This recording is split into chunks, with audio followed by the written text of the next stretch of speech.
Hi friends, welcome to our channel. Brahmamudi serial next ఎపిసోడ్లో ఏం జరగబోతోందో ఈ వీడియోలో చూసి తెలుసుకుందాం. సుభాష్కి విడాకుల నోటీస్ పంపించిన అపర్ణ అసలేం జరిగింది అని తెలుసుకోవడానికి ఈ వీడియోని స్కిప్ చేయకుండా ఎండ్ వరకు చూసేయండి. రాజ్ కొత్తగా ఒక పని మనిషిని పనిలో పెడతాడు. అలా ఆ కొత్తగా వచ్చిన పని మనిషి స్టెల్లా అప్పుడే కార్ దిగి వస్తూ ఉంటుంది. సుభాష్, ప్రకాశం, రాహుల్ ఇద్దరు స్టెల్లాని అలానే చూస్తూ ఉంటే ఆశ్చర్యంగా వీళ్ళిద్దరిని చూస్తూ ఉంటాడు. ఏంటి వీళ్ళిద్దరూ మరీ ఇంత ఓవర్ చేస్తున్నారు అని అనుకుంటూ ఉంటాడు. స్టెల్లా అప్పుడే ఇంట్లోకి వచ్చి హలో రాజ్ అని అంటుంది. అప్పుడు రాజ్ హలో అని అంటాడు.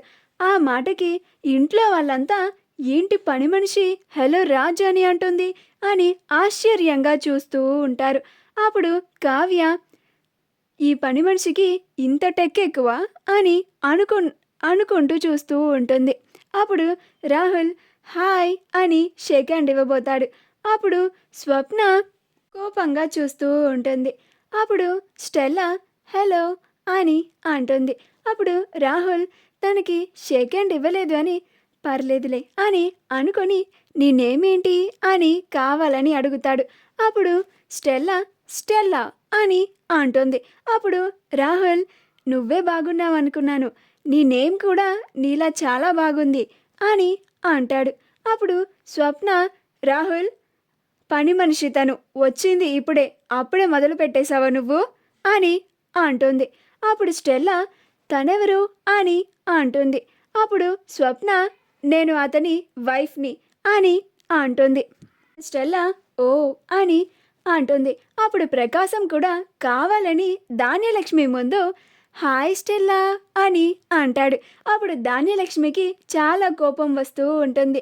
ఏవండి మీకు భార్య ఉన్న సంగతి మర్చిపోయినట్టున్నారు అని కోపంగా అంటుంది. అప్పుడు ప్రకాశం అబ్బే అదేం లేదే అని అంటాడు. అయినా మళ్ళీ వెళ్ళి హలో స్టెల్లా అని అంటాడు. అప్పుడు ధాన్యలక్ష్మి గదిలోకి వస్తారు కదా, అప్పుడు చెప్తాను మీ సంగతి అని అంటుంది. అప్పుడు ప్రకాశం అమ్మో వద్దులే అని దూరం జరిగిపోతాడు.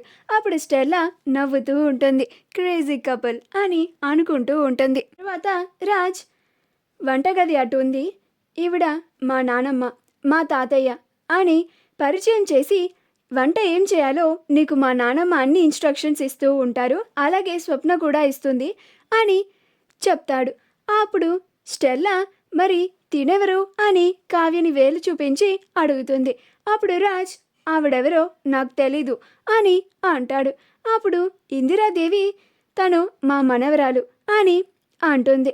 ఇప్పుడు స్టెల్లా ఓకే, ఇప్పుడు నేను ఏం ఫుడ్ ప్రిపేర్ చేయాలి అని అడుగుతుంది. అప్పుడు రాహుల్ నేను చెప్తాను స్టెల్లా అని పద దగ్గరుండి నిన్ను నేనే కిచెన్లోకి తీసుకెళ్తాను అని అంటాడు. అప్పుడు స్వప్న ఎప్పుడైనా కిచెన్ మొహం చూసిన ఫేసేనా అది అని అంటుంది. స్టెల్లా తను ఏదో అంటుంది అని అంటుంది. అప్పుడు రాహుల్ తనంతేలే ఏదో ఒకటి చెప్తూ ఉంటుంది, నువ్వు పద స్టెల్లా అని దగ్గరుండి కిచెన్లోకి తీసుకెళ్తాడు. అక్కడ అవి చేయాలి ఇవి చేయాలి అని లిస్ట్ చెప్పేసి అక్కడే నుంచొని చూస్తూ ఉంటాడు. అప్పుడు స్టెల్లా ఇంకేమన్నా కావాలా, ఇక్కడే ఉన్నారు అని అంటుంది. అప్పుడు రాహుల్ అబ్బే ఏం లేదు, నువ్వు ఫుడ్ ఎలా ప్రిపేర్ చేస్తావో చూద్దామని నుంచున్నాను అని ఫ్లర్ట్ చేయడానికి ట్రై చేస్తూ ఉంటాడు. అప్పుడు స్వప్న రాహుల్ ఎక్కువ చేస్తే కాళ్ళు చేతులు విరక్కొట్టి రూమ్లో పడేస్తాను అని అంటుంది. అప్పుడు రాహుల్ నోరు మూసుకొని వచ్చి సోఫాలో కూర్చుంటాడు. అలా స్టెల్లా ఫుడ్ని ప్రిపేర్ చేస్తూ ఉంటుంది. అప్పుడు రాజ్ స్టెల్లా ప్రిపేర్ చేస్తున్న ఫుడ్ స్టైల్ని చూసి అమ్మయ్య ఈరోజు ఎంత కావాలంటే అంత కడుపు నిండా తినచ్చు, నిన్న ఫుడ్ కోసం చాలా ఇబ్బంది పడ్డాను, ఈరోజు నాకు ఆ బాధ లేదు, పైగా ఈ కళావతి వంట కూడా తినే కర్మ కూడా ఉండదు నాకు అని కావాలని అందరి ముందు ఈరోజు మీకు ఎవరికి ఏం తినాలనిపించినా వెళ్ళి స్టెల్లాకి లిస్ట్ ఇవ్వండి, తను చెఫ్ కాబట్టి ఈ కళావతి కన్నా చాలా బాగా రెస్టారెంట్ స్టైల్లో చేసి పెడుతుంది, అది ఎలాంటి డిష్ అయినా తను చక్కగా చేసి పెడుతుంది, ఎవ్వరూ మొహమాట పడకుండా వెళ్ళి చేయించుకొని మరీ తినండి అని అంటాడు. అప్పుడే రుద్రాణి బ్యూటీ పార్లర్ నుంచి వస్తుంది. స్టెల్లాని చూసి వెంటనే నేరుగా కిచెన్లోకి వెళ్ళిపోయి నాకు అది కావాలి ఇది కావాలి అని పెద్ద లిస్ట్ని చెప్తుంది. అప్పుడు స్టెల్లాకి ఒక్కసారిగా బుర్ర గిర్రని తిరుగుతుంది. ఈవిడ మనిషా లేకపోతే ఇంకేమన్నానా, ఒక్క మనిషికి ఇన్ని ఐటమ్సా అని షాక్ అయిపోతుంది. ఆ తర్వాత రుద్రాణి హాల్లోకి వచ్చేస్తుంది. అలా రాహుల్ ప్రకాశంలో ఇద్దరు చాలా ఆతృతగా స్టెల్లా ప్రిపేర్ చేసే ఫుడ్ కోసం వెయిట్ చేస్తూ ఉంటారు. కాసేపటికి స్టెల్లా ఫుడ్ని ప్రిపేర్ చేసేస్తుంది. డైనింగ్ టేబుల్ మీద మొత్తం రెడీ చేసేసి ఫుడ్ రెడీ సార్ అని అంటుంది. అప్పుడు రాజ్ రండి రండి అందరూ ఫుడ్ తినడానికి రండి అని కూర్చుంటారు. ఇందిరాదేవి సీతారామయ్యలు కూడా అక్కడ కూర్చుంటారు. కావ్య ఇందిరాదేవి సీతారామయ్యలకు తను తీసుకొచ్చిన టిఫిన్ని పెడుతుంది. మిగతా వాళ్ళందరూ స్టెల్లా ప్రిపేర్ చేసిన ఫుడ్ని తింటూ ఉంటారు. అప్పుడు రాజ్ మొట్టమొదటిసారిగా స్టెల్లా ప్రిపేర్ చేసిన ఫుడ్ని నోట్లో పెట్టుకొని చాలా చండాలంగా ఉన్నా కానీ కావాలని కావ్య ముందు పరువు పోతుందని చాలా బాగుంది స్టెల్లా కీప్ ఇట్ అప్ అని అంటాడు. అప్పుడు స్వప్న తినగానే థూ అని పక్కనూసి ఇది అసలేం బాగోలేదు కదా, చాలా బాగుందంటావేంటి రాజ్, ఈ ఫుడ్ అసలు నీకు ఎలా నచ్చింది అని అంటుంది. అప్పుడు రాహుల్ స్టెల్లా కోసం కావాలని ఫుడ్ చాలా బాగుంది అని కావాలని స్టెల్లాకి కాంప్లిమెంట్ ఇస్తాడు.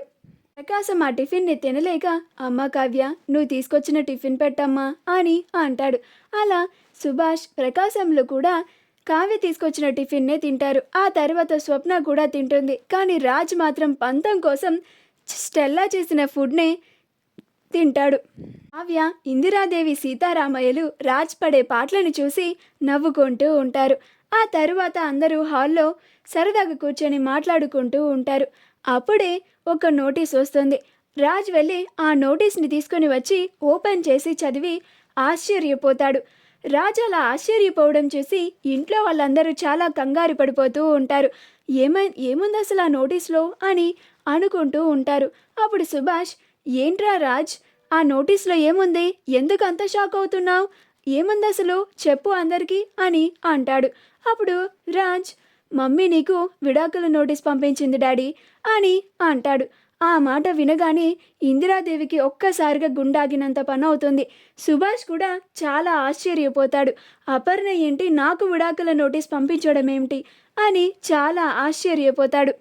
రాజ్ ఒకసారి ఆ పేపర్స్ ఇవ్వు, నువ్వు సరిగ్గా చూసావా లేదు అని ఆ పేపర్స్ని తీసుకొని మళ్ళీ చదువుతాడు. చూస్తే అవి నిజంగా డివోర్స్ నోటీసే. అది చూసి చాలా ఆశ్చర్యపోతాడు. మా వీడియో కనుక మీకు నచ్చినట్లయితే లైక్ చేయండి, షేర్ చేయండి, మా ఛానల్ని సబ్స్క్రైబ్ చేసుకోండి. పక్కనే ఉన్న బెల్ ఐకాన్ని క్లిక్ చేయడం మాత్రం మర్చిపోకండి.